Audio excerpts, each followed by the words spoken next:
Look at my health!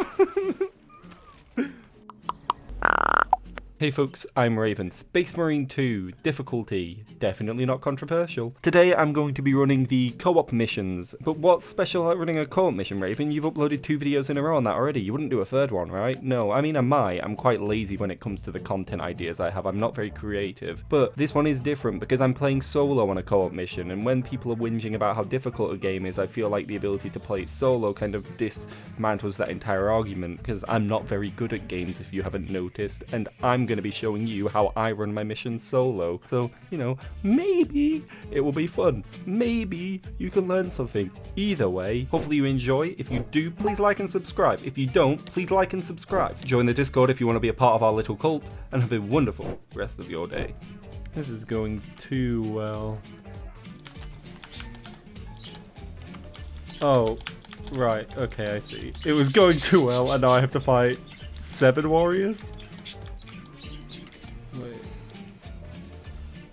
If you're looking to beat Ruthless missions at home, one of the things you'll find quite often is you'll come across an insurmountable number of warriors. The problem with fighting lots of hard-hitting enemies at once is at some point your guard's gonna drop, or you're gonna dodge in the wrong way or miss a parry, and you will get hit. So my advice for something like this, and the way I found most survivable in the attempts that I did this, was to isolate the warriors and fight them in smaller groups. I'm never going to fight 8 warriors, 3 of which or 4 of which being ranged, in a way that puts me out on top. But treat your health like a resource. It's something to be spent because you can regain it as well. So isolate the warriors you're comfortable fighting and let the AI tank the rest. In this situation, I backed up around a corner, bringing the warriors with me, so I could fight a smaller number of them before coming back out and repositioning and killing the ranged warriors second.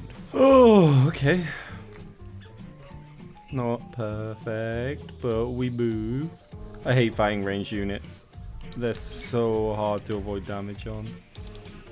Ranged units are a pain in the arse in Space Marine. The best way to fight them is to avoid fighting them if you can. If you're forced to, get into melee with them as soon as possible to remove that range advantage, as most ranged units will then go into melee with you, taking away that accuracy and damage you're so afraid of. If you can't get into melee with them easily, or there's a horde protecting them, focus them out or shoot them from range first to get rid of them.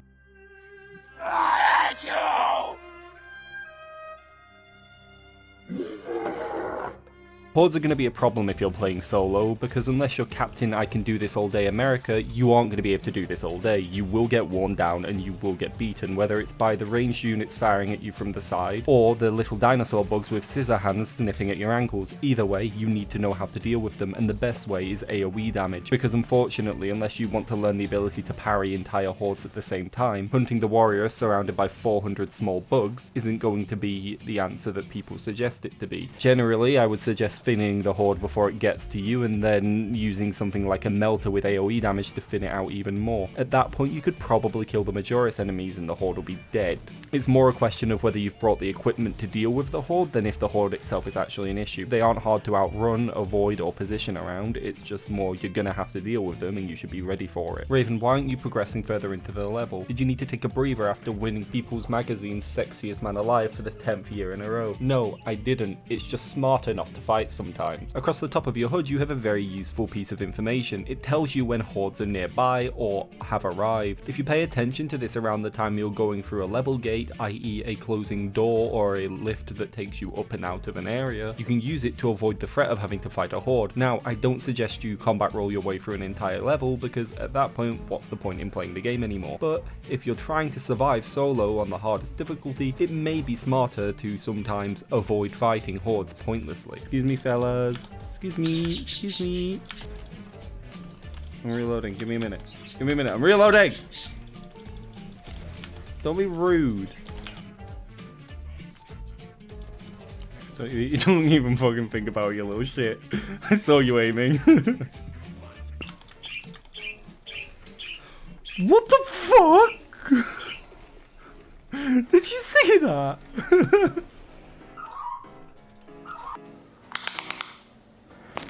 Ooh, that's kind of small. It hit me from like a screen away. Oh.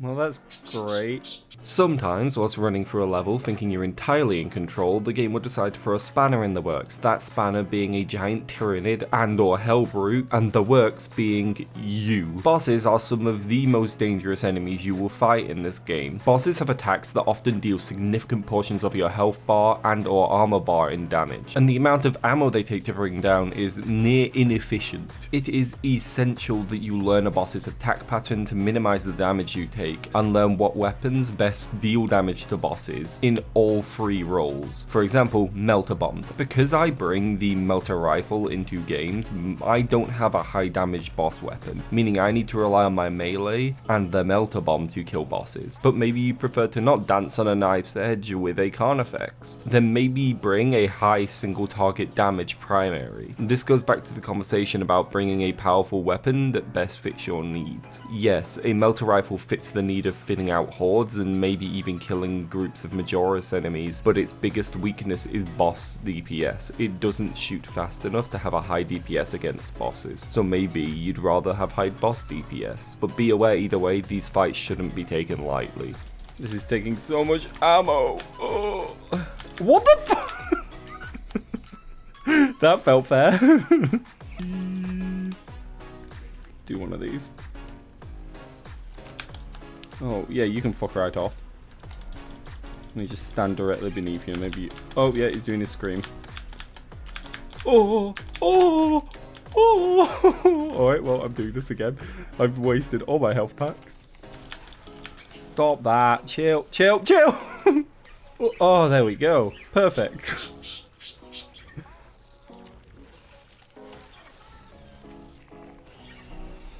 Yeah, we did know he was a bit of a screamer. Great, I'm so glad I'm going to get 2 armory data on the mission that won't count because it's offline mode. Where's the ammo? It's fine. It's down there. Wait. Oh. That's not actually the down there we go to, because look, there's no ammo box. Yeah, look, there's the stuff now. We were up there a second ago, so why couldn't we see it? Huh? I make an embarrassing amount of incredibly bad mistakes in the upcoming scenes, so I'm going to point out exactly how I played this next fight wrong. Suck my cock, I can't see anything! Alright, well, that's not how you play the game. You don't get in hordes like that. I don't know why I did it. The first 2 big mistakes I make in this fight are not thinning the herd before they arrive to me. At certain points in missions, you'll be given the opportunity to shoot a huge swarm of Tyranids before they arrive to fight you. I, for some reason, didn't do this. I don't remember what I was doing, but I clearly wasn't being smart. The second mistake I made was trying to melee a swarm down when I had no business doing so. On the higher difficulties, going into melee with a full swarm is almost never worth it. There is almost no situation where you will come out on top, outside of it being literally the last option. Especially when I have a full ammo melter rifle in my pocket. There was no excuse for it, and it was a really stupid play that I advise you don't replicate. The fuck is going on with a heavy? I could have done with some of that in my Angel of Death campaign. I have a couple of big weaknesses that we're going to speak about during this battle, but one of my biggest dumb weaknesses that I don't have an excuse for is not shooting these things. They're almost like little mines that the enemy shoots at you that if you get too close to will jump out into a big spiral of like thorns and poison, and they'll do a lot of damage, but they'll also blind you. And I can't explain why I don't shoot them. You should shoot them. It destroys them. I just, again, don't have a reason. A lot of my mistakes that I make, quite often, I just can't explain away. I understand the logic behind fixing the issue. I just don't have the brain power, apparently, to compute fixing those issues when I'm in a game already. Oh my god, I'm dumb. I'm dumb. I'm dumb. I'm dumb. I'm dumb. I'm dumb. Ah! Right, you can... Oh, I fucked it. You fucked it.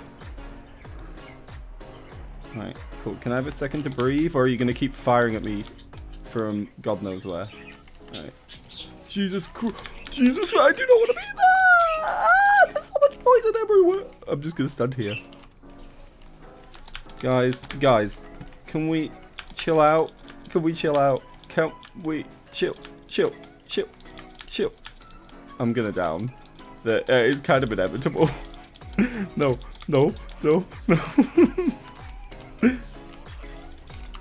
Wait, let me steal that kill. Let me steal that kill. Look at my health! Wait, is that a fucking lictor? Oh! What else is that? Don't you... I fell. I'm sorry. I didn't mean to.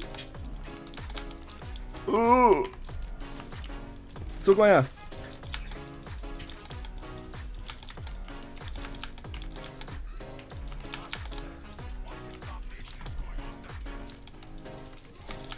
Am I gonna get failed if I don't detonate that bomb? Oh no! My final piece of advice for this video, and the second big issue I have personally, is my ability to dodge. I can parry pretty reliably. I can parry hordes off pretty reliably. I've put a lot of time into improving that. But for some reason, hitting the dodge button when I see the big red glow doesn't hit my brain right. So, unfortunately for me, it ruined my no deaths run. So, the piece of advice I'm going to give you is, you're just going to have to practice to a level. You can bring the top of meta, you can be the best you can be, but you're always going to need to improve and practice. And with a new difficulty coming out in a couple of months that's above even this difficulty, you definitely need to practice if you want to solo that, I'm sure. If it's even possible to solo it. Well, there we go. It wasn't that bad. Oh, fuck me. But for anyone curious, no, we aren't done yet. I did go through and do the entire mission a second time to prove that I can do it in no deaths. Now, I'm obviously not going to make this video 30 minutes long by adding an entire second game that I would have to speak about basically the same points to. But what you can see in the background is that game at like, I don't know, fucking 6,000% playing, just so I can fit it in and show you that it is possible for a reasonably average skilled person to beat Space Marine on the hardest co-op difficulty setting entirely solo. Oh, you can all suck my nuts. You're just a cunt. It's not a skill issue, it's because the game's too hard. Well, I'm shit at games and I just soloed the hardest difficulty, so suck my ass. Not only did I do it once, but I did it twice, and I did it once without dying at all. There's my stats. See that? 0 incapacitations, because I'm good. And you guys complaining? I have a skill issue, okay? That's all I'm saying. It's a skill issue. I'm nice about it when I'm talking seriously in my topical videos, but when I'm just playing a video game, you know what I say? Fucking skill issue. Get good. No excuses.